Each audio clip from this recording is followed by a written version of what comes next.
Pour ceux qui me suivent depuis un moment sur ma chaîne, vous n'êtes pas sans savoir que je suis actuellement en classe de première STD2A, qui est donc par définition la classe du design et des arts appliqués. Cependant, il est vrai que bon nombre de gens ne savent pas ce que veut dire le mot design, ou du moins ils pensent le savoir, mais c'est totalement faux.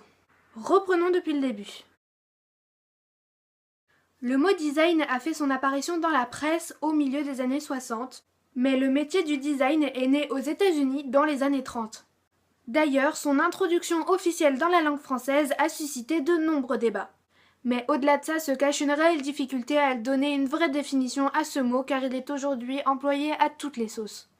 Les étymologistes vous diront que le mot design vient du latin designare qui signifie dessiner, marquer, tracer, désigner, signifier, etc.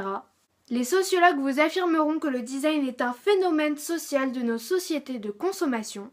Et les historiens vous raconteront que le design est apparu avec la révolution industrielle pour rendre les objets plus fonctionnels et esthétiques. Selon le dictionnaire Le Petit Larousse, le design est une discipline créative conforme aux impératifs d'une production industrielle, tandis que pour un autre dictionnaire, Le Nouveau Petit Robert, le design est une action créative appliquée à la recherche de formes adaptées à une fonction. Pendant longtemps, en France et dans certains pays européens, le design a été considéré comme une discipline liée à un acte de création, réservé à quelques secteurs d'activité comme le mobilier, la décoration d'intérieur, les arts de la table, etc.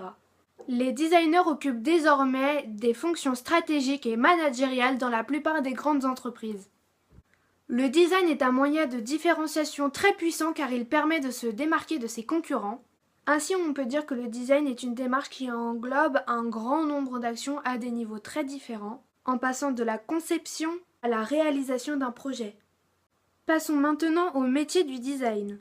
Le design de produit consiste à accroître la compétitivité d'un produit et par la même occasion celle de l'entreprise qui le fabrique et le commercialise. Le design graphique consiste à concevoir tout type de support de communication visuelle dans le but de promouvoir, d'informer ou d'instruire. Le design packaging consiste à concevoir les formes et les décors des emballages destinés à contenir tout type de produits, qu'ils soient de consommation courante ou à usage professionnel. Le design d'environnement consiste à concevoir l'aménagement d'espaces intérieurs ou extérieurs pour les rendre plus fonctionnels, plus agréables et plus communicants. Mais il existe tellement de métiers avec le mot design qu'il serait impossible de tous les citer dans une même vidéo. Cette vidéo est maintenant terminée, j'espère qu'elle vous aura plu. J'espère aussi que j'aurai été claire. N'hésitez pas à laisser un pouce bleu et des commentaires avec toutes vos questions et surtout à vous abonner. Moi je vous dis à bientôt pour de nouvelles vidéos.